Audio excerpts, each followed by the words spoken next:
আসসালামু আলাইকুম। আপনারা সবাই কেমন আছেন? আশা করি ভালো আছেন। আজকে আমি আবার একটি রেসিপি নিয়ে হাজির হচ্ছি, সেটা হচ্ছে কাঁচা আমের রায়তা। কাঁচা আমের রায়তা তৈরি করার জন্য এখানে একটি বড় আম নিয়েছি, আমি পুদিনা পাতা, ধনেপাতা, কাঁচামরিচ নিয়েছি, সাথে নিয়েছি বিট লবণ, টক দই, ভাজা জিরের গুঁড়া, মরিচের গুঁড়া, চিনি।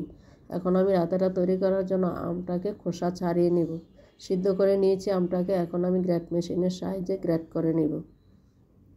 আমার গ্রেট করা শেষ হলে আমের বিচিটা ফেলে দেব, আর গ্রেট করা আমের সাথে আমি এখন মিশিয়ে দেব টক দই।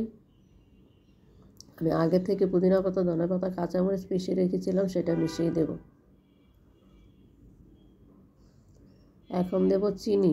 কেউ যদি মিষ্টি বেশি খেতে চান তাহলে চিনি পরিমাণ বেশি দিবেন, আর যদি মিষ্টি কম খান তাহলে চিনি পরিমাণ কম দিলেও চলবে। এখন মিশাবো বিট লবণ, সাদা লবণ, আরও মিশাবো মরিচের গুঁড়া। এখন মেশাবো ভাজা জিরের গুঁড়া।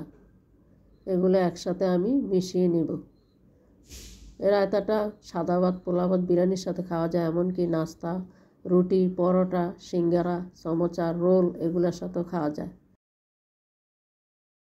এখন আমি রায়তাটা পরিবেশন করব। আমি আগে বাসায় সিঙ্গারা, রোল বানিয়ে রেখেছিলাম, সেটা দিয়ে পরিবেশন করব। আমার মতো এভাবে রায়তাটা বানিয়ে দেখবেন কেমন মজা হয়। ভিডিওটা যদি ভালো লাগে তাহলে লাইক, কমেন্ট, শেয়ার দিয়ে পাশে থাকবেন। ধন্যবাদ সবাইকে।